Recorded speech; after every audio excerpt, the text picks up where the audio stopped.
चिराग जी, आज आपने संसदीय बोर्ड की बैठक की है, क्या चिराग जी सामने जी। देखिए, आज पार्टी के केंद्रीय संसदीय बोर्ड की बैठक आज की गई है। इस बैठक में कई तरीके के फैसलों पर मोहर लगानी जरूरी थी। आप सब जानते हैं कि चुनाव की घोषणा हो चुकी है, अधिसूचना जारी हो गई और पहले फेज के नामांकन की प्रक्रिया भी अब शुरू हो रही है। तो ऐसे में प्रत्याशियों को लेकर आने वाले दिनों में बिहार में चुनावी रणनीतियों को लेकर कई ऐसे अहम फैसले थे जिस पे केंद्रीय संसदीय बोर्ड की मोहर लगना ज़रूरी था। इन तमाम विषयों पर आज चर्चा हुई, कई प्रस्ताव भी पारित किए गए। मैं बोर्ड के तमाम सदस्यों का धन्यवाद करता हूं कि कई ऐसे फैसले हैं जिसको लेने के लिए बोर्ड के सदस्यों के द्वारा पार्टी का राष्ट्रीय अध्यक्ष होने के नाते उसके लिए मुझे अधिकृत किया गया है।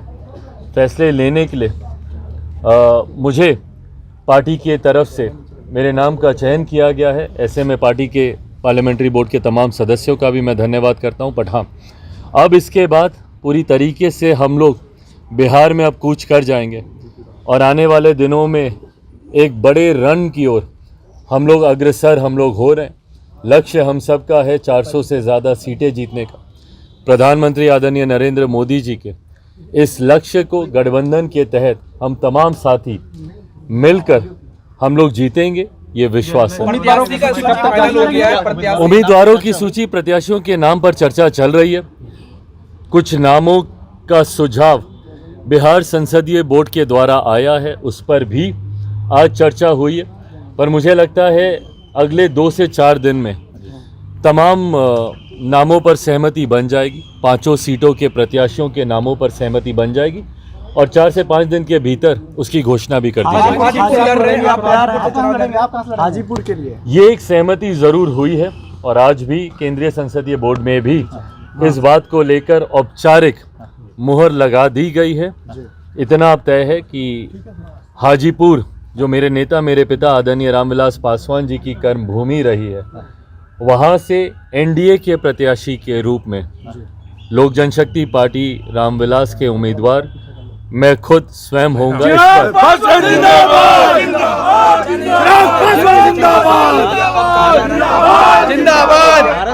चुनाव लड़ेंगे हाजीपुर से, महागठबंधन से या चुनाव लड़ेंगे? भाई बिल्कुल स्वागत। चिराग जी, देखिए, मैंने हमेशा हर चुनौती का मैंने डट कर सामना किया।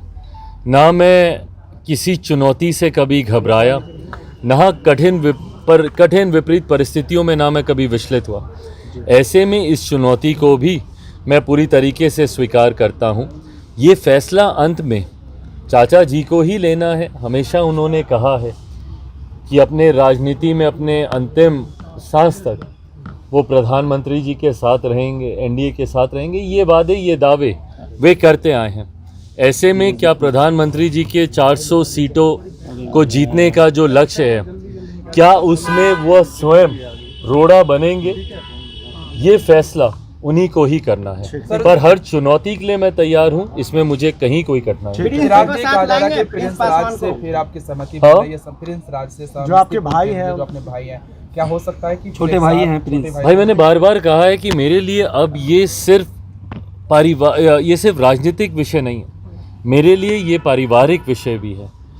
ये फैसले ऐसे फैसले हैं जो राजनीतिक दृष्टि से पार्टी को ही नहीं लेने हैं, बल्कि पारिवारिक दृष्टि से परिवार के सदस्यों को भी लेने हैं। ये वो फैसले हैं जिसमें तकलीफ मेरी माँ, मेरी बहनों, मेरे भाइयों को, मेरे जीजा जी को, मेरी फूआ फूफा जी को, परिवार के हर एक सदस्य को इससे तकलीफ हुई है। पर मैं इतना भी मैं ज़रूर कहूँ कि पार्टी से, परिवार से अलग होने का फैसला तब भी उन्हीं का था। आज परिवार के साथ पुनः कोई जुड़ना चाहता है, नहीं जुड़ना चाहता है, आज भी ये फैसला उन्हीं का ही रहेगा।